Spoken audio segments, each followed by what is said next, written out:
जी हाँ सर, अगर आपको आपकी मशीन बेहतर तरीके से रखनी है तो ये फुल वीडियो देखें और अपने ऑपरेटर को बोलें इन चीज़ों को देख के डेली इसी तरीके से मशीन का रख रखाव करें। ये दोस्तों नमस्कार। जैसा हमारी सीरीज चल रही है आप लोगों को डेली मेंटेनेंस स्टार्ट करने से पहले, स्टार्ट करने के बाद, आज हम आपको इस वीडियो में कोशिश करेंगे सारे मेंटेनेंस के पैरामीटर्स एक साथ हम इस वीडियो में कवर कर सकें। मेरा ऐसा मानना है अगर आपने ये वीडियो कंप्लीट देखी है ध्यान से तो आपको फिर ज़रूरत नहीं पड़ेगी किसी और चीज़ों को सुनने की मेंटेनेंस के बारे में।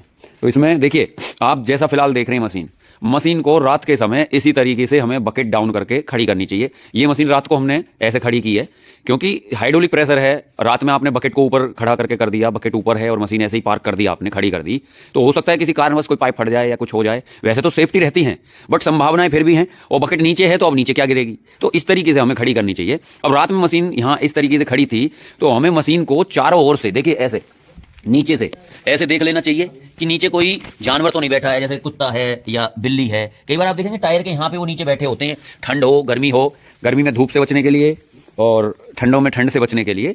तो ये चीज़ें हमें जान लेनी चाहिए। उसके बाद हमें जब हम ये चीज़ें जांच रहे हैं तो कोई इलेक्ट्रिकल वायर तो लूज नहीं है यहाँ पर, यहाँ नीचे कोई ऑयल के निशान तो नहीं है। देखिए ये पानी टपका हुआ है, ओस पड़ी है, ठंड का माहौल है, आज 29 दिसंबर 2023 है, तो ये पानी टपका हुआ है। ऑयल और पानी के निशान में भी अंतर होता है तो हमें देखने को मिल जाता है। इसी तरीके से आप देखेंगे हमें हवा का प्रेशर चारों में, मशीन चलाने से पहले ही आप चेक कर लो, जैसे कि हम इस मशीन में चेक कर रहे हैं। देखो ये देखिए, ये आपको सुबह बहुत जरूरी चेक करना चाहिए। देखिए पीछे वाले टायरों में हमारा प्रेशर 85 PSI होना चाहिए। ये SLM 4300, SLM 4000, SLM 4600 में 85 PSI और पीछे वाले टायरों में और आगे वालों में आपकी 75 PSI होनी चाहिए। देखिए हम चारों टायरों का प्रेशर चेक कर रहे हैं। अगर ये प्रेशर आपके बताए गए अनुसार नहीं है तो आपको ये प्रेशर सही करना है। दूसरा, उदाहरण के तौर पे अगर ये प्रेशर नहीं है पूरा तो आपको क्या परेशानी होगी इससे, तो आप लोगों को डीजल की कंजप्शन ज़्यादा देखने को मिलेगी क्योंकि हवा नहीं है, मशीन में वजन है, मशीन चलेगी तो आपको फ्यूल की कंजप्शन ज़्यादा निकलेगी, मतलब आपका डीजल ज़्यादा खाएगी मशीन। तो ये चीज़ आपको देख लेनी चाहिए। तो हमारे ये पॉइंट कवर हो गए। आपको मशीन चारों ओर से देख लेनी चाहिए, कोई भी होज पाइप कटा फटा नहीं होना चाहिए। मशीन के चारों ओर घूम के लीकेजेस चेक कर लेने चाहिए। आगे वाले टायरों में आपका जो प्रेशर है वो 75 PSI होना चाहिए। SLM 4000, 4300, 4600 इस तरीके से। ये गेज है दोस्तों, इस गेज को देखो, इसमें देखिए ग्रीन हरा निशान है, पीला निशान है, लाल निशान है, इस तरीके से। तो इसमें नीचे एक लाल अक्षरों से लिखा हुआ है और ऊपर काले अक्षरों से, तो हमें इसमें काले अक्षरों को भी पढ़ सकते हैं, पीछे लाल अक्षरों को भी। अगर लाल अक्षरों को आप पढ़ रहे हैं तो उसको पढ़ते हुए आपको देखना है कि 75 कहाँ है। देखो 60 और 80 का मार्क है, 75 का कहीं नहीं है। तो आपको 60 और 80 के बीच में एक बड़ा निशान है, ये 70 है और हमें चाहिए 75। तो 70 और 80 के बीच में जो मार्क आ रहा है यही 75 PSI है। लगाइए,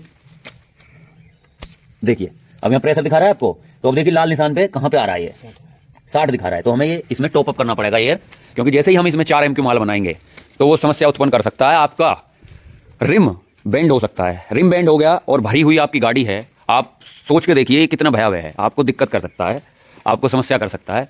अब चारों ओर से मशीन देखने के बाद नीचे कोई लीकेज नहीं है, कोई हाइड्रोलिक ऑयल लीकेज नहीं है, कोई तार लूज नहीं है, हवा का प्रेशर आपने चेक कर लिया। ये टर्मिनल्स, आप ये बैटरी के टर्मिनल्स चेक कर लीजिए। कई बार क्या होता है लोग बैटरी लूज कर देते हैं शरारत बस भी, तो ये चीज़ें भी आपको ध्यान रखना चाहिए। फिर उसके बाद आप केबिन में जाने से पहले आप एक बार ये इंजन ऑयल लेवल जरूर चेक कर लें, हाइड्रोलिक ऑयल लेवल चेक कर लें। दोस्तों यहाँ मैं 1 मिनट का एक ठहराव लूँगा। आप इसमें देखिए, ये अभी सुबह के टाइम हुआ है, इस टाइम 7:23। ये देखिए दोस्त, सुबह के 7:23 हुए हैं। इस मोबाइल में आपको समय दिख रहा होगा और आज की तारीख भी दिख रही होगी, 30 दिसंबर। आज 30 दिसंबर है दोस्तों 2023। तो ये समय हुआ है। इस समय आप गेज में देखिए, मशीन स्टार्ट नहीं की है अभी, हम बस जनरल चीज़ें जो स्टार्ट करने से पहले देखनी चाहिए उन चीज़ों को सिर्फ चेक कर रहे हैं। तो आप देखो यहाँ पे कितना टेम्परेचर दिखा रहा है दोस्तों, अपनी स्क्रीन पर देखिए। इस समय ये लगभग 18 के करीब लग रहा है मुझे। ये जो भी गेज के पैरामीटर हैं यहाँ देखिए 20 और इसके बीच में 20 और 40 यानी 20 तक है। तो यहाँ आपके अगर इसके भाग करेंगे 1 2 3 4 5, लगभग 5 का एक है, 5 10 और मुझे लग रहा है 15 डिग्री के आसपास टेम्परेचर है इस जो हमें गेज दिखा रहा है, देखिए अपनी स्क्रीन पे। और जब हम मशीन को चलाएंगे, जैसे ही हाइड्रोलिक गर्म होगा तो आप जरूर देखना, ये चीज़ ध्यान में रखना। ये अभी ये जो बीच वाली गहरी नीली निशान है ये टेम्परेचर की है, ये लेवल की है। देखो ये मैक्सिमम लेवल है, ये मिनिमम लेवल है। जब आप बकेट को अप और डाउन करोगे तो यहां देखिए आपको ये अप डाउन होता हुआ दिखेगा। इससे ये निश्चित होता है कि ये गेज सही है, ये गेज जो भी दिखा रहा है सही दिखा रहा है। तो ये चीज आप लोगों को ध्यान रखना चाहिए। जब आप मशीन को 8 घंटे 5 घंटे चलाओगे तो इसी टेम्परेचर को आप नोट करना, ये टेम्परेचर आपको बढ़ा हुआ मिलेगा। तो इस तरीके से आपको ध्यान रखनी है। प्लस में ये देखिए, आप अगर आपका फिल्टर चौक हो जाएगा तो ये सुई घूम के इस लाल लाल निशान पे आ जाएगी। ये गेज का पैरामीटर है, आपको पता लग जाएगा कि ये फिल्टर चौक हो चुका है। ये सामने जो आप देख रहे हो ये हाइड्रोलिक फिल्टर है इसमें अंदर, और उसमें जब चौकिंग आ जाएगी, बहुत महीन बारीक कचरा होता है, उस कचरे की वजह से फिल्टर चौक होने से आपका सक्शन में उसको प्रॉब्लम होगी, वो छन के नहीं जाएगा अच्छे से, और आपका ये हरे से लाल निशान पे आ जाएगा। ये चीज हमें डेली देखनी है मशीन स्टार्ट करने से पहले। इसके आसपास भी कोई कचरा नहीं होना चाहिए। इसके अंदर जो गैसेस बनती हैं, मतलब इस टैंक में आप देख रहे हो कहीं भी कोई होल नहीं, कुछ नहीं है। तो जब गर्म होती है कोई भी चीज तो भाप भी बनती है, तो उसमें गैसेस भी बनती है। वो निकलती कहां से? यहाँ ब्रीथर से निकलती हैं। अब इस ब्रीथर के आसपास गंदगी रहेगी, ये चौक रहेगा, तो क्या होगा? वो गैसें निकलनी बंद हो जाएंगी, आपको लीकेज आनी शुरू हो जाएगी। यहाँ पे आपको समस्या होगी। आपको ये क्लैंप भी चेक कर लेनी चाहिए, क्योंकि जब जैसे जैसे मशीन चलती जाएगी, पुरानी होती जाएगी, तो ये होज पाइपों की भी एक समय सीमा है, लाइफ है। तो इनको भी आप टाइट करते रहिए ताकि यहां से कोई लीकेज ना हो। हालांकि स्विंग स्टेटर ने बहुत अच्छा काम किया हुआ है, कहीं पे भी क्लैंप यूज नहीं किए, केवल यहीं पे 2 क्लैंप यूज किए हैं। उसके अलावा हर जगह पे फिटिंग है।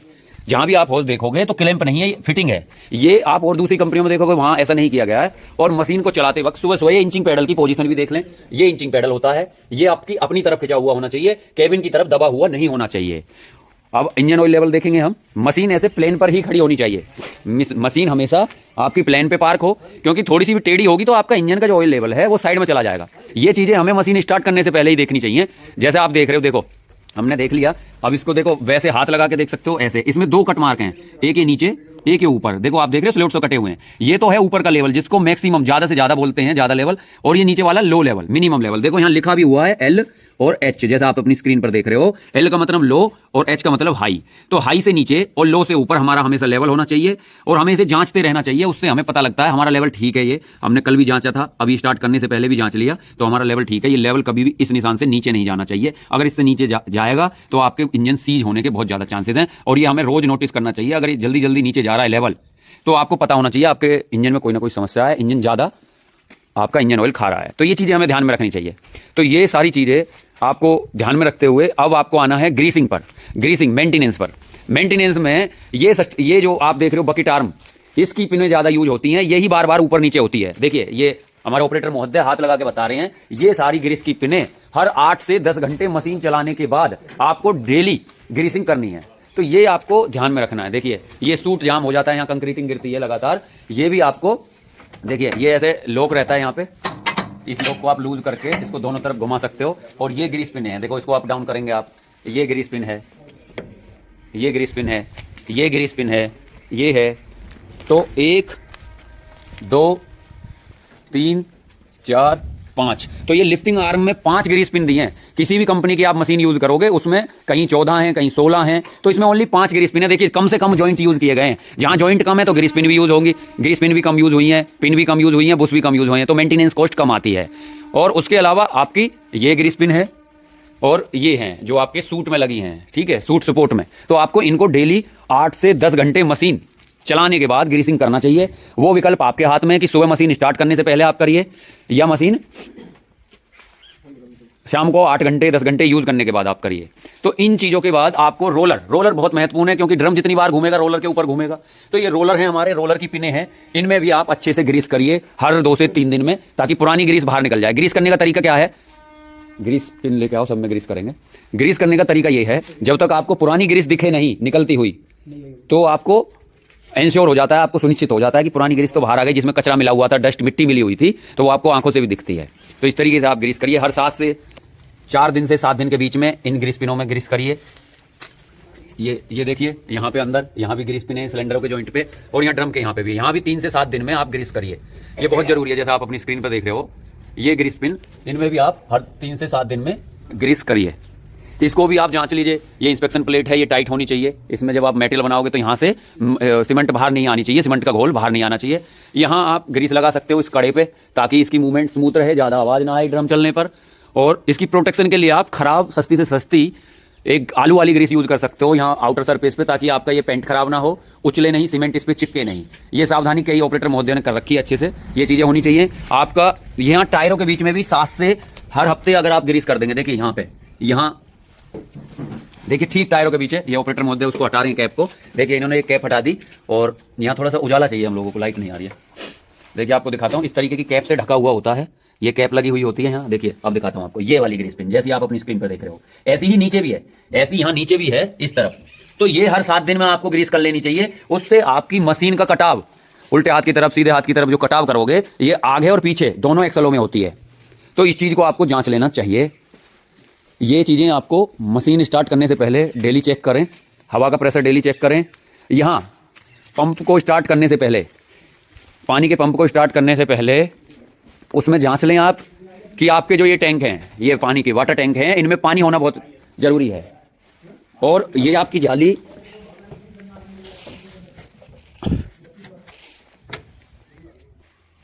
तो दोस्तों ये आपके यहाँ देखिए एक जाली लगी हुई है, ये जाली कभी भी मत हटाना आप, ये इसकी जान बचाती है इस पंप की। ये पंप की कीमत आपको पता ही है ज़्यादा है, तो ये जाली अगर ख़राब हो गई, टूट गई, तो इससे कचरा सीधा डायरेक्ट आपके इस पंप में जाएगा, पंप के इंपेलर को खराब करेगा, प्लस में इसकी बॉडी को भी खराब कर देगा। फिर आपका पंप पानी नहीं उठाएगा। अगर पानी कहीं ये पंप पानी नहीं उठा रहा है, जाली भी सही है, तो इस जाली में कई बार कचरा इकट्ठा हो जाता है। हर 2 से 3 बैच के बाद आपको ये जाली ऐसे करके साफ करनी है, क्योंकि इसमें देखिए बहुत बारीक छिद्र हैं। अगर ये जाम हो जाएंगे तो आपका पंप अच्छे से पानी नहीं उठाएगा। आपको ये चीज़ें सुनिश्चित करनी है। मशीन चलाने से पहले चेक कर लें, इसको खाली कर लें, इसको फिर ऐसे जांच के अच्छे से लगाएं। ये पंप खाली नहीं होना चाहिए, जैसे आप देख रहे हो ये बिल्कुल खाली नहीं होना चाहिए। इसमें पानी भर लीजिए आप और ये जाली ऐसे लगा लीजिए। उसके बाद ये देखिए ये कपलर है, ये कपलर में अंदर एक रबड़ लगी होती है, तो ये रबड़ भी आप एक बार जांच लें। यहाँ पे देखिए अंदर की तरफ, यहाँ जब मैं उंगली लगा रहा हूँ, यहाँ एक रबड़ लगी होती है इसको एयर टाइट करने के लिए, ये भी आपकी लगी हुई होनी चाहिए। और ये पाइप जहाँ भी क्लैंप लगी हैं, ये अच्छे से टाइट होनी चाहिए। यहाँ पे भी देखिए ये कहीं भी इसमें अंदर पंचर नहीं होना चाहिए इस पाइप में, और ये यहाँ से अच्छे से टाइट होनी चाहिए, ये हवा ना ले, ऐसा टाइट होना चाहिए। और इसमें जैसा मैंने अभी बताया, इसमें एक रबड़ होती है, वो रबड़ नहीं निकली हुई होनी चाहिए, प्लस में ये बिल्कुल टाइट होनी चाहिए। ये रबड़ घिस जाती है 50 बार, 100 बार, 1000 बार जब आप यूज करोगे किसी चीज़ को, तो ये रबड़ भी खराब होती है, यहाँ से भी कई बार हवा ले जाता है। तो आपको ये चीज़ें भी ध्यान में रखनी चाहिए। और ये सारे जॉइंट प्लास्टिक के जॉइंट है, यहाँ से भी हवा ले सकते हैं, तो इन पर कपड़ा ना बांधें। एक ट्यूब आती है जिसको हम एनाबॉन्ड बोलते हैं। एनाबॉन्ड एक ट्यूब है, बिल्कुल सीलेंट की तरह यूज होती है, जो बिल्कुल एयर गैप्स को फिल कर देती है, भर देती है, जिससे कि सिस्टम में अंदर हवा नहीं जाती है। देखिए ये इस तरीके की ट्यूब होती है, ये वाइट आपको दिख रही है, यहाँ सारे जॉइंट बिल्कुल अच्छी तरीके से देखिए। जॉइंट ये वाइट वाली टेप देख रहे हो आप, ये सारी चीज़ें, ये वाइट जो आप देख रहे हो यही है वो ट्यूब। ये ट्यूब लगा के जब हमने सारे जॉइंट टाइट किए हुए हैं, ये आपका सेंसर है जो पानी बताता है। इस सेंसर से होते हुए ये पाइप यहाँ से होते हुए और यहाँ से घूमते हुए नीचे से जाते हुए यहाँ साइड से निकल रहा है देखिए, और साइड से रोलर के यहाँ से निकलते हुए ऊपर ड्रम में जा रहा है। इसी के जरिए पानी आपके ड्रम में जाता है। तो आपको ये चीज़ें सारी सुनिश्चित कर लेनी चाहिए। ये मेंटेनेंस पॉइंट चेक करके अब आपको केबिन के अंदर आना है। अब केबिन में क्या क्या चीज़ें देखनी है आपको मैं बताता हूँ मशीन स्टार्ट करने से पहले। आइए देखते हैं हमारे। आपको हमेशा जब भी आप केबिन में चढ़ो तो इन चीज़ों को यूज़ करना है। स्टेयरिंग पकड़ के कभी नहीं चढ़ना है। देखिए यहाँ पे भी हाथ पकड़ने के लिए ये बनाया हुआ है, यहाँ पे हाथ पकड़ने के लिए ये बनाया है। कई लोग स्टेयरिंग को पकड़ के चढ़ते हैं, उससे स्टेयरिंग कॉलम टूट जाता है, उसकी वेल्डिंग क्रैक हो जाती है। तो आपको अपनी मशीन हमारी रोजी रोटी है। आप जैसे भी सजदा करना चाहें सजदा करके मशीन में चढ़िए। मशीन में चढ़ने के बाद आप अपने सारे ये फ्यूज एक बार, ये वैसे तो टाइट रहते हैं जनरली, वाइब्रेशन से अगर लूज भी हो जाएं तो इस कवर को निकाल के, इस कवर का फोटो खींच लें। इस पर लिखा होता है कौन सा फ्यूज किसके लिए है। तो ये आप निकाल के यहाँ इन सब फ्यूजों को एक बार ऐसे अंदर की तरफ दबा लें। ऐसे अंदर दबाने के बाद वापस से इससे आपको ये भी निश्चित हो जाएगा कि फ्यूज सारे अवेलेबल हैं, ये कनेक्टर वगैरह कुछ लूज तो नहीं है। आपको उसके बाद ये अपना main cut off switch on करना है, जिस पोजीशन में आप है ऐसा रखना चाहिए। और शाम को मशीन बंद करते वक्त इसको इस तरीके से आप कर दीजिए, ये बहुत जरूरी है। मशीन बंद करते वक्त आपको हर समय ये इस तरीके से बंद रखना है। और सुबह जब आप मशीन ऑन करें तब आपको लोगों को ये ऑन करना है इस तरीके से। देखिए तो आपको ऐसा एक बीप की साउंड सुनाई देगी। मशीन स्टार्ट करने के लिए खासकर इन BS4 मशीनों में ये लीवर फॉरवर्ड रिवर्स का लीवर आपका न्यूट्रल पोजीशन में रहना चाहिए। इस तरीके से आगे नहीं होना चाहिए, ऐसे पीछे नहीं होना चाहिए, ये ऐसे न्यूट्रल होना चाहिए। ये आपका इमरजेंसी पुश बटन ऐसे दबा नहीं होना चाहिए, ये नहीं करना है आपको ये ऐसे, अगर आपको ये ऐसे लगा नहीं होना चाहिए स्विच, ऐसे देखिए घुमा के छोड़ दीजिए, ये अपने आप हट जाएगा। ये हमेशा हटा हुआ होना चाहिए, ये आपका न्यूट्रल होना चाहिए।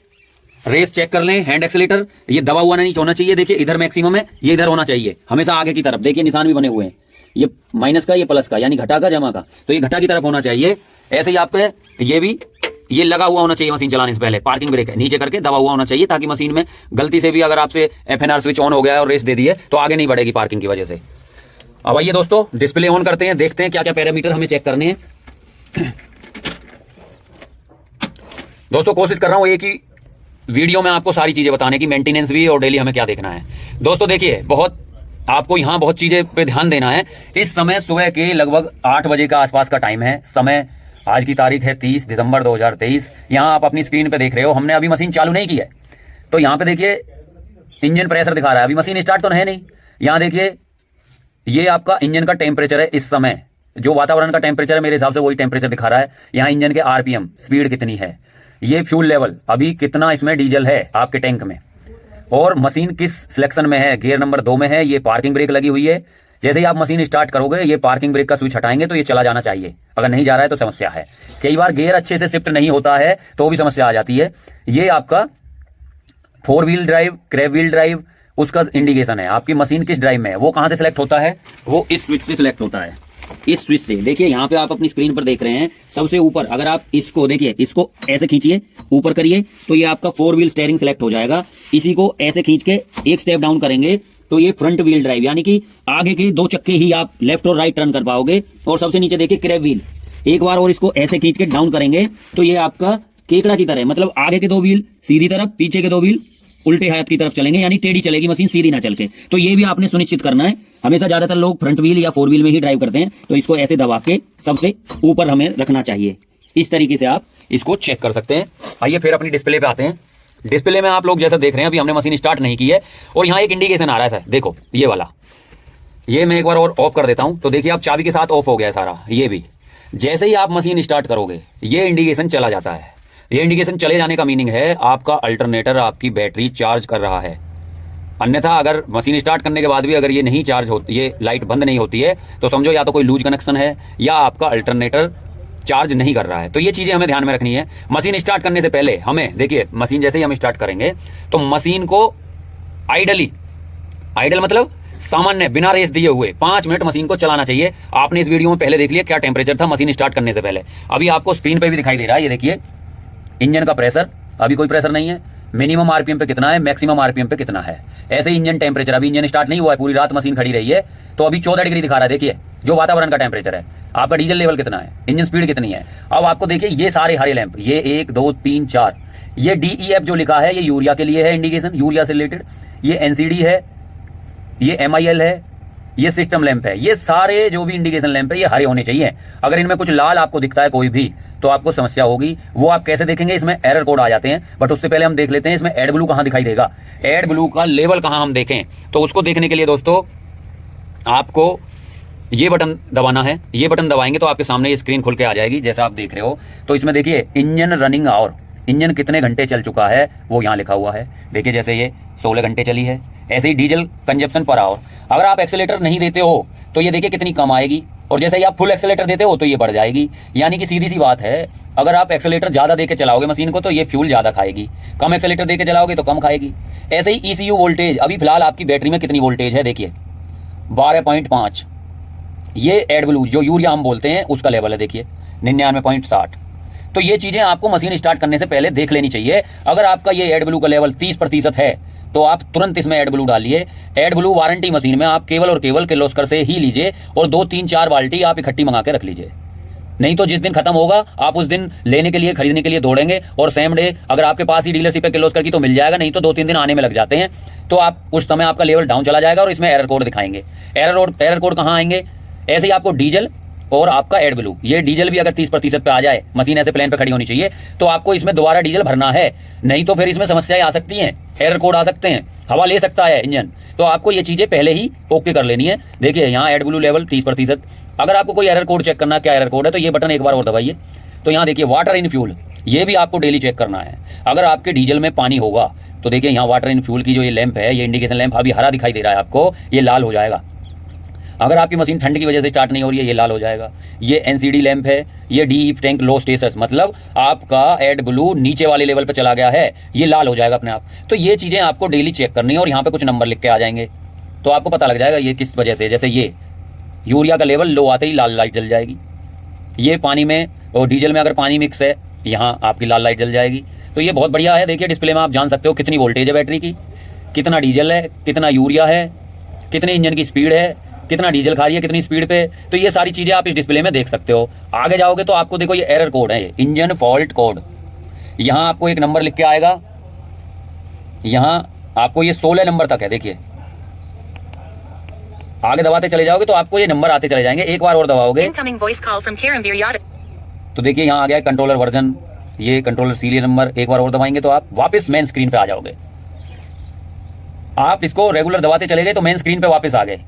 चलिए अब इसको स्टार्ट करते हैं। स्टार्ट करने से अब देखिए जैसे ही हम इसको स्टार्ट करेंगे यहाँ पे आपके, मैं दोस्तों इसलिए बता रहा हूँ आपको क्योंकि जैसे इंजन स्टार्ट होगा थोड़ा बहुत शोर होता है और शायद आपको आवाज़ क्लियर ना आए। ये मेरा दावा दोस्तों, आज के बाद आप इस वीडियो से बहुत सारी चीज़ें सीख जाएंगे जो आपको किसी से पूछने की आवश्यकता नहीं है। तो जैसे ही आप इंजन स्टार्ट करेंगे तो यहाँ इंजन के स्टार्टिंग आवर ये आपको लगभग 5 मिनट तक आपको रखनी है ऐसे स्टार्ट करके, ताकि इंजन रमा हो जाए, जो इंजन ऑयल है वो पूरे में घूम जाए और आपका हाइड्रोलिक भी एक लेवल पे आ जाए अच्छे से, ताकि आप और चीज़ों को देख सकें। अभी ये भी ध्यान में रखना, जैसे ही स्टार्ट करोगे ये लाइट बंद हो जानी चाहिए। यहाँ इंजन का प्रेशर ये मिनिमम आरपीएम पे 2.5 से 3 बार होना चाहिए और फुल आरपीएम पर मतलब फुल एक्सीलेटर पर ये इंजन स्पीड बढ़ जाएगी 2300 के करीब, 2300 के आसपास रहेगी और ये आपका 5 से 5.5 बार रहेगा और ये टेम्परेचर भी बढ़ना शुरू हो जाएगा। देखिए अभी हम स्टार्ट करते हैं। अभी फिलहाल मशीन पार्किंग ब्रेक में लगी है, 2 नंबर गियर में है और 4 व्हील ड्राइव सिलेक्ट है और देखिए कोई भी लाल लाइट नहीं है। यही सही पैरामीटर हैं, ये डेली होने चाहिए। आइए स्टार्ट करते हैं दोस्तों। वीडियो लंबी जरूर हो रही है लेकिन दोस्तों इसी एक वीडियो से आपको बहुत सारी नॉलेज मिलेगी। ये आपका जो लीवर है, कॉम्बी स्विच है, ये हॉर्न बजाने के लिए है। इसको अगर आप ऐसे करेंगे तो देखिए ये इंडिकेशन और जल गया। ये आपका हाई बीम लो बीम के, देखिए लाइट जली है, बंद कर रहा हूं तो बंद हो गई। ये फर्स्ट टाइम जोड़ेंगे तो low beam, second time high beam. देखिए दोस्तों ये first time low beam, high beam, ये हाथ का निशान यहाँ इसके सामने आ गया इस लकीर के, और यहाँ देखिए यहाँ भी ये लाइट जल गई। जैसे ही मैं बंद करूंगा तो देखो बंद हो गई। ये इस चीज़ का इंडिकेशन है। और देखिए इसमें बहुत सारे इंडिकेशन है। आप जैसे ही डिस्प्ले ऑन करेंगे तो देखिए कितने सारे इंडिकेशन इसमें आते हैं। देखिए ये देखिए engine oil pressure low, hydraulic level low, वो सारे इंडिकेशन है, आपको धीरे धीरे पता लग जाएगा। और ये देखिए जब आप मशीन को चला रहे हैं, ये आपका मशीन को हाई लो स्पीड में चलाने के लिए है, ये आपकी वर्किंग लैंप ऑन करने के लिए है, ये आपके इंडिकेटर हैं right hand side, left hand side, उल्टे हाथ की तरफ मोड़ना है तो सीधे हाथ की तरफ मोड़ना है। सारे इंडिकेटर एक साथ ऑन करने हैं। अगर आपकी मशीन कहीं ब्रेक डाउन है, रोड पे खड़ी है, आपको ये काम कर रहे हो तो ये सारे इंडिकेशन ऐसे जला दोगे, देखिए ये सारे जलने लगे एक साथ में। अन्यथा आप इसको अपनी तरफ खींचिए तो देखिए सीधे हाथ की तरफ इंडिकेटर जलेंगे और आगे की तरफ करेंगे तो उल्टे हाथ की तरफ के इंडिकेटर जलेंगे। ऐसे ही इसमें लाइट, हॉर्न और ये आपके हाई बीम, लो बीम और इंडिकेटर के लिए ये स्विच। ये वाला स्विच आपके वाशर, देखिए ये बटन दबाएंगे, ये देखिए पानी आ रहा है वाशर के लिए, ये आपका यहाँ से पानी आएगा आगे के फ्रंट उसको वो करने के लिए, पानी के लिए। और जैसे ही आप इसको देखिए एक बार करते हैं, देखिए ये वाइपर ऑन हो गया, देखिए आगे वाला, ये आगे के वाइपर के लिए ऐसे आप पानी देखो पानी लगा सकते हो और ये वाइपर यूज कर सकते हो इस बटन से। और इसको जैसे ही आप यहाँ सीधा कर देंगे तो ये बंद हो जाएगा। यहाँ दबाएंगे तो पानी आएगा और ऐसे इसको करेंगे तो आपका वाइपर काम करेगा। ये आपका FNR स्विच में ही है ऑप्शन। ऐसे आगे करेंगे तो मशीन आगे जाएगी, पीछे करेंगे तो पीछे जाएगी। अगर आपने ये आगे करके मशीन स्टार्ट करने की कोशिश की तो मशीन स्टार्ट नहीं होगी। देखिए मैं चाबी ऑन कर रहा हूँ, नहीं हो रहा है। अभी मैं इसको न्यूट्रल कर देता हूँ, ये बटन दबा देता हूँ और फिर भी मैं स्टार्ट करूँगा, देखिए चाबी से ही होगी, ये नहीं हो रही है स्टार्ट। तो इस तरीके से आपको ये हटा हुआ होना चाहिए। देखिए मैंने हटा दिया, ये न्यूट्रल है। अब मैं मशीन स्टार्ट करूंगा, लेकिन उससे पहले अगर आपको गियर, ये बहुत महत्वपूर्ण है दोस्तों, यहाँ आपको 2-3 मिनट लगेंगे, इस चीज को बहुत सुनिश्चित करिए। ये ब्रेक पैडल है दोस्तों, ये ब्रेक पैडल है उल्टे हाथ की तरफ। आपको कभी भी गियर चेंज करना हो तो आप मशीन को रोक के प्लेन जगह पे, चढ़ाई या उतराई पे नहीं होनी चाहिए, नहीं तो जैसे ही आप उसको लूज छोड़ेंगे ब्रेक को तो वो आगे पीछे होगी अपने आप, वजन के कारण या ढलान के कारण। तो हमें मशीन प्लेन पर खड़ी करके इस ब्रेक पैडल को 1, 2 और 3 बार दबा के तब हमें गियर 1 या गियर 2 सेलेक्ट करना है। आपकी पार्किंग ब्रेक लगी हुई है और गियर का इंडिकेशन नहीं आ रहा है तो हल्का सा ये फॉरवर्ड में करके हल्का सा एक्सीलेटर देना है। अगर उसके बावजूद भी नहीं होती तो ये दोबारा ट्राई करना है। अगर आपने इसको नहीं फॉलो किया तो आपका गियर बॉक्स में समस्या आ सकती है। तो दोस्तों यहाँ ध्यान देने योग्य बातें हैं, आपको इस पे ध्यान देना है। इसी के साथ में आप यहाँ देखोगे ये इंचिंग पैडल है, ये आपका पंप पे जा रहा है, हाइड्रोलिक पंप, ट्रैक्शन पंप पे। जैसे ही आप इसको दबाते हैं तो कई बार उसमें लुब्रिकेशन नहीं होता वायर में और आपका वो वहीं पे रुक जाता। देखिए अगर आपने इसको दबा दिया, मशीन फॉरवर्ड में भी हो तो मशीन रुक जाएगी, आपकी ब्रेक की आवश्यकता नहीं है और ड्रम आपका फुल स्पीड में घूमता रहेगा। तो ये इंचिंग पैडल है, इसका ये यूज है। ड्रम फुल स्पीड में घुमाना है, मशीन स्लो चलानी है तो आप इसको दबा दो, ड्रम फुल स्पीड में चलेगा, चाहे आप कितनी एक्सीलेटर दो, मशीन नहीं चलेगी आपकी फुल स्पीड में। तो ये इंचिंग पैडल है, इसका भी ध्यान रखना है। और यहाँ साइड में आप देख रहे हो दोस्तों, ये वाला ये आपका सीट को घुमाने के लिए है। जैसे ही आप इसको एक बार देखिए ऐसे दबाइए और इसको हल्का सा घुमा दीजिए दबा के इस तरीके से और छोड़ दीजिए दोस्तों। इसको रेगुलर दबा के नहीं रखना है, रेगुलर दबा के नहीं रखना है, सिर्फ अनलॉक और लॉक करने के लिए। ये अनलॉक करने के लिए, हालांकि अनलॉक करेंगे और वापस इसको ऐसे घुमा देंगे। हमें इस पर दबाई नहीं रखना है क्योंकि इसके नीचे रोटरी वाल की एक छड़ लगी है और जैसे ही आप इसको ऐसे घुमा के सीट को ऐसे लगाते हैं वो आपकी पत्ती मुड़ जाएगी। पत्ती मुड़ जाएगी तो वो आपकी सेटल नहीं होगी, सेटल नहीं होगी तो वहां एक वाल लगा है और आप जब स्टीयरिंग काटेंगे तो आपका स्टीयरिंग टाइट हो जाएगा, स्टीयरिंग अच्छे से नहीं कटेंगे। इसलिए बस इसको लॉक और अनलॉक करना है, दबा के ऐसे छोड़ दीजिए ऐसे और अपनी सीट को एडजस्ट कर लीजिए आगे की तरफ पीछे की तरफ। उसको हमेशा दबा के मत रखिए ऐसे, उसको दबाइए मत, बस अनलॉक करने के लिए दबाइए, बाकी आप अपने आप सेट हो जाएगी मशीन। स्टॉपर लगे हुए हैं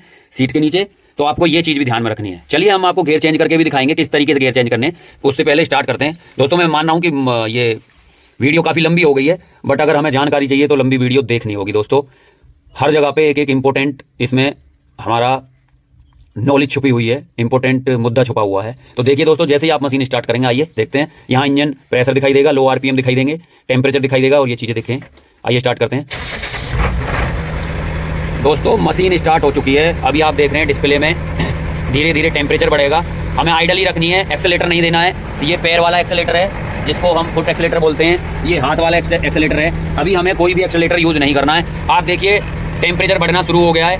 यहाँ इंजन प्रेशर देखिए, यहाँ इंजन के आरपीएम देखिए और यहाँ टेम्परेचर देखिए। अब हम इसको 5 मिनट 2-3 मिनट मैं इसको पॉज कर रहा हूँ वीडियो को यहीं पे, ताकि आपको दिखा सकूँ इसका आरपीएम आने के लिए। और अगर आप चाहेंगे तो मैं आपको ऐसे ही कंटिन्यू दिखाता हूँ विदाउट कट। कोशिश कर रहा हूँ दोस्त A to Z चीज़ें इसमें कवर करने की। हो सकता है इस वीडियो से आप बहुत कुछ सीखें। वीडियो लंबी हो रही है लेकिन दोस्तों सीखने के लिए हमें इतना टाइम तो देना ही पड़ेगा। कहीं किसी को बिना बताए हम सारी चीज़ सीख सकते हैं। जो लोग ऑपरेटर बनना चाहते हैं मशीन में आने से पहले, वो बहुत सारी जानकारी मशीन के बारे में ले सकते हैं। दोस्तों ये हमारा NSB मॉडल है, NSB नॉन स्लीविंग। इसमें ड्रम उठ के लेफ्ट और राइट रेडियस में नहीं घूमता है। तो इस मॉडल में ड्रम को रोकने के लिए यहाँ इंजन स्टॉप एक बटन आता है, इसको आप दबाएंगे तो आपका जो ड्रम है, ड्रम घूमते हुए रुक जाएगा। वो भी हम आपको दिखाएंगे। पहले हम यहाँ डिस्प्ले के बारे में आपको कंप्लीट कर देते हैं। देखिए आपके सामने टेम्परेचर देखिए 14 से 21 हो गया है। ड्रम को थोड़ा हम रोटेशन मोड में, यहाँ देखिए हमारा मिक्सिंग, ये ड्रम को ये दबाएंगे तो अभी देखिए मिक्सिंग की तरफ घूमेगा, ये दबाएंगे तो अनलोडिंग, मतलब मेटेरियल खाली करना है तो इसकी तरफ मेटेरियल डाल के मिक्स करना है तो ये दबाना पड़ेगा। देखिए मैं मिक्सिंग की तरफ दबा रहा हूँ, ये अभी ड्रम ऑफ है, ये देखिए मैंने दबा दिया और ड्रम घूमने लग गया। देखिए आपको स्पीड बढ़ानी है तो इसको ऐसे ऐसे दबाते जाइए। देखिए दोस्तों मैं आपको हाइड्रोलिक का टेम्परेचर भी बताऊँगा। ये देखिए मैंने इसको बार बार दबाई जा रहा हूँ, ये देखिए अभी ये आपका ड्रम घूम गया है। अगर आपको इसको रोकना है तो यहाँ देखिए ये बटन दिया हुआ है, इस बटन को दबाइए। देखिए इसको बार बार दबाते रहिए और आपका ड्रम देखिए रुक गया। मैंने कुछ नहीं किया है, ये आपका ड्रम स्टॉप हो गया। आपको वापस चालू करना है, फिर से यही बटन दबाइए। देखिए आपका ड्रम घूम रहा है। ऐसे घुमा के आपको लो आरपीएम पे, मतलब विदाउट एक्सेलेटर के मशीन चालू करनी है। देखिए टेम्परेचर बढ़ रहा है, यहाँ ये देखिए प्रेशर है इंजन का, ये 800 है आरपीएम है ये। अभी हम 5 मिनट इसको छोड़ देंगे ऐसे ही, ताकि ये अपने वर्किंग टेम्परेचर पे आ सके। इंजन भी आपका वर्किंग टेम्परेचर पे आ जाए, आपका हाइड्रोलिक भी वर्किंग टेम्परेचर पे आ जाए। कोई चीज़ दोस्तों गाड़ी है तो वो उसकी मैकेनिकल एफिशिएंसी या पतली है या गाड़ी है, उसकी विस्कोसिटी कम ज़्यादा होने से मैकेनिकल एफिशिएंसी पे फर्क पड़ता है। ये टेक्निकल है थोड़ा सा लेकिन मैं आपको बता दूं, ना तो बहुत ज़्यादा पतला होना चाहिए हाइड्रोलिक ऑयल, ना बहुत ज़्यादा गाढ़ा होना चाहिए। तो ये चीज़ है दोस्तों, आप जैसा देख रहे हैं स्क्रीन पर, शायद 2 से 3 मिनट हो गए हमें इसको चालू किए हुए। आरपीएम वहीं पे है लगभग 800, इंजन प्रेशर वहीं पे है, इंजन टेम्परेचर आप देख रहे हो रेगुलर बढ़ रहा है। दोस्तों इस वीडियो के बाद आप बहुत सारी जानकारी इस मशीन के बारे में प्राप्त कर चुके हैं और इसे बार बार देख के आप ये मशीन के बारे में बहुत कुछ जान सकते हैं। ये आपकी एजुकेशनल पर्पज़ के लिए है दोस्तों। पिछले आधे घंटे से 42 मिनट से मैं रेगुलर वीडियो बना रहा हूँ आप लोगों के लिए, ताकि आप लोग सीख सकें। देखिए दोस्तों टेम्परेचर लगातार बढ़ रहा है, 14 से 34 डिग्री हो गया है। अब हम एक्सेलेटर देंगे दोस्तों, देखना आप एक बार फिर जांच लेंगे अंदर के पैरामीटर, वाटर इन फ्यूल, घंटे, कोई एरर कोड नहीं है। इसको दबाते चले जाएंगे तो हम वापस से मेन स्क्रीन पर आ जाएंगे। अगर आपसे कोई भी कहता है एरर कोड बताओ कितने घंटे हो गए हैं, तो आपको बस ये एक बार दबाएंगे बड़े वाला बटन, ये वाला, और यहाँ सबसे ऊपर इंजन के कितने घंटे हो चुके हैं ये आपको दिखाई देगा। देखिए ये इंजन के घंटे हैं। ये देखिए अभी मैंने रेस नहीं दी हुई है बिल्कुल भी, मशीन में बिल्कुल भी एक्सीलेटर नहीं दिया है। तो देखो डीजल कंजप्शन कितनी दिखा रहा है, 2.5 लीटर 2.35 लीटर पर घंटे। देखिए ECU वोल्टेज देखिए, जैसे ही मशीन चालू हुई है तो अभी चार्जिंग वोल्टेज आ रही है, देखिए ये बंद हो गया इंडिकेशन, ये बंद होना चाहिए मशीन चालू होते वक्त। अगर फिर भी चल रहा है तो कोई समस्या है, लूज कनेक्शन है या अल्टरनेटर चार्जिंग वोल्टेज नहीं दे रहा है। ये देखिए एड ब्लू का लेवल। तो ये बहुत महत्वपूर्ण जानकारी है दोस्तों, इसी एक वीडियो में मैंने कवर करने की कोशिश करी है। वीडियो भले ही लंबी हो गई है, लेकिन आज सारा आपका फंडा क्लियर हो गया है। ये देखिए अंदर ये एरर कोड है 1 से लेकर 16 तक। आप यहाँ से फोटो खींच के इंजीनियर को भेज सकते हो। दबाते चले जाएंगे, मेन स्क्रीन पर अपने आप ऑटोमेटिक बाय डिफॉल्ट आ जाएंगे। दोस्तों अब हम इसका एक्सेलेरेटर बढ़ाते हैं। 2 से 3-4 मिनट हो गए इसको स्टार्ट किए हुए। ड्रम रोटेशन पोजीशन में है। हमने जैसा आपको सुबह दिखाया था टेम्परेचर 15 के आसपास था। अभी हम एक्सेलेरेटर देंगे। पार्किंग ब्रेक लगी हुई है दोस्तों, देखिए। अब जैसे ही आप स्टार्ट करके इसको हटाएंगे, देखिए अब देखिए यहाँ पार्किंग ब्रेक का निशान हट जाना चाहिए। देखिए हट गया है, जैसा आप डिस्प्ले में देख रहे हैं। जैसे ही मैं वो बटन दबाऊंगा ये फिर से पार्किंग का निशान आ जाएगा। ये पार्किंग ब्रेक है इमरजेंसी। देखिए अभी मैं फिर से हटा रहा हूँ, देखिए आप स्क्रीन पर देखिए, फिर से पार्किंग ब्रेक को हटा रहा हूँ, ये हट जाएगी। देखिए हट गई। इसी तरीके से आप इसको चेक कर सकते हो। दोस्तों गियर कैसे लगाना है आपको, गियर लगाते वक्त हमेशा देखिए इस ब्रेक पैडल को, मशीन को प्लेन पे खड़ा करिए। ब्रेक पैडल 1 बार 2 बार 3 बार। अब ये फुल टाइट दब रहा है और मेरे को गियर 1 से 2 करना है। देखिए यहाँ पे गियर, और ये गियर 2 का मैं यहाँ पे बटन दबा रहा हूँ। तो आप देखिए पार्किंग ब्रेक का निशान आया था और ये गियर चेंज हो गया। देखिए गियर 1, ये गियर 1 चेंज हो गया है। अगर मेरे को गियर 2 चेंज करना है फिर वही प्रोसीजर। ये न्यूट्रल पार्किंग ब्रेक, ये देखिए 1 बार, ये सर्विस ब्रेक बोलते हैं इसको, पैडल वाली ब्रेक 2 3, और मैं गियर 2 में बदल रहा हूँ। देखिए पार्किंग ब्रेक लगा थोड़ी देर के लिए, गियर शिफ्ट नहीं हुआ, तो आपको घबराना नहीं है बिल्कुल भी। हल्का सा इसको फॉरवर्ड करिए और देखिए हल्का सा रेस दे रहा हूँ मैं सिर्फ। देखिए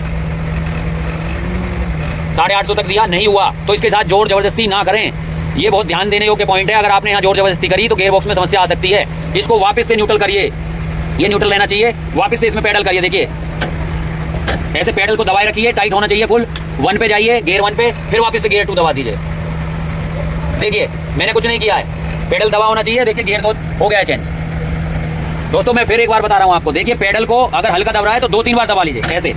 ये दबा दिया मैंने, अब ये फुल टाइट है। अब मैं देखो गियर 1 चेंज कर रहा हूँ बटन से। देखिए थोड़ी देर पार्किंग का इंडिकेशन आया, लेकिन गियर 1 आ गया। इसी तरीके से अब गियर 2 चेंज करना है। गियर 2 वहीं यूज करना है आप लोगों को जहाँ आप मशीन को ट्रेवल कर रहे हो, एक जगह से दूसरे स्थान पर ले जा रहे हो रोड पे, वहाँ गियर 2 यूज कर लीजिए। जहाँ काम कर रहे हो साइटों पे लगभग रोड की कंडीशन खराब ही रहती है, वहाँ आप लोग गियर 1 में चलाइए मशीन, कोई दिक्कत नहीं है। जहाँ रोड कंडीशन सही नहीं है तो आपको गियर 2 गियर 1 कैसे लगाना है, गियर चेंज करते वक्त ध्यान रखनी है ये बातें।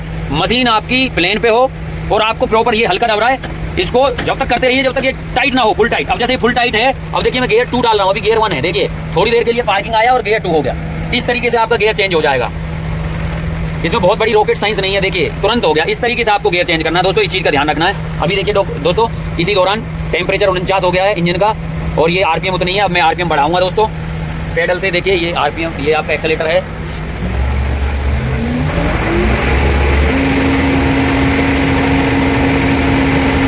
ये देखिए आप देख रहे हैं आरपीएम लगभग 2300 के करीब है। टेम्परेचर, इंजन का प्रेशर, सारी चीज़ें बढ़ रही हैं। अभी आपको दिखाता हूँ इंजन की। देखिए फुल एक्सेलेरेटर पे देखिए आप खपत देखिए, मैंने फुल आरपीएम दे रखा है। तो देखिए आप डीजल की खपत के भी पैरामीटर बढ़ गए हैं। देखिए यहाँ देखिए आरपीएम आपको दिखा रहा है, यहाँ इंजन का टेम्परेचर भी बढ़ रहा है। ये सारी चीज़ें हैं। देखिए फुल स्पीड में ड्रम भी घूम रहा है आपका।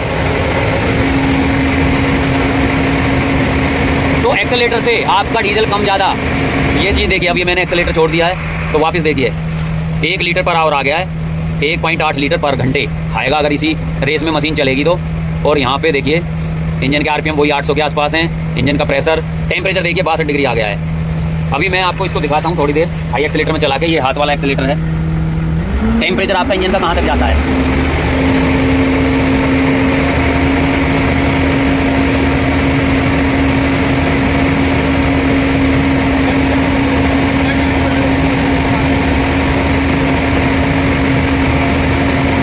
दोस्तों वीडियो लंबी जरूर है लेकिन इसमें A to Z चीज़ें कवर हो जाएंगी। हमारे आरपीएम, हमारे मशीन के मिक्सिंग आरपीएम और मशीनों से ज़्यादा है। देखिए आप देख सकते हैं 1 मिनट में कितने आरपीएम है। देखिए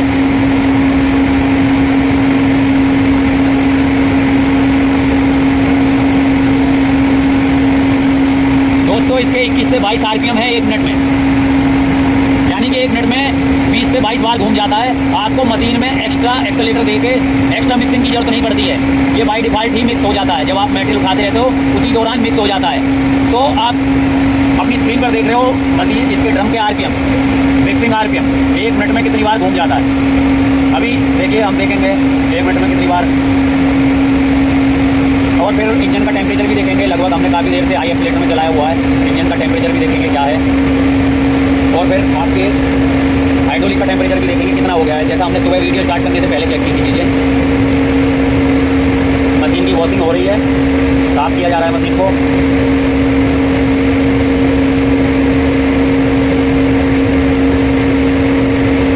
तो वीडियो में दोस्तों आप लोग देख सकते हो 1 मिनट में कितनी बार ड्रम घुमा है, अंदाज़ा लगा सकते हो।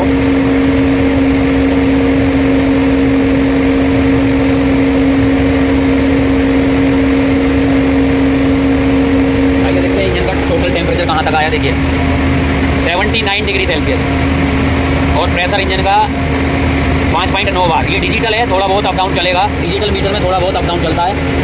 देखिए पैरामीटर कभी 5.9 हो जा रहे हैं, कभी 5.8 हो जा रहे हैं। जैसा मैंने बोला था 5 से 5.5 6 बार, कोई दिक्कत नहीं है। देखिए 82 डिग्री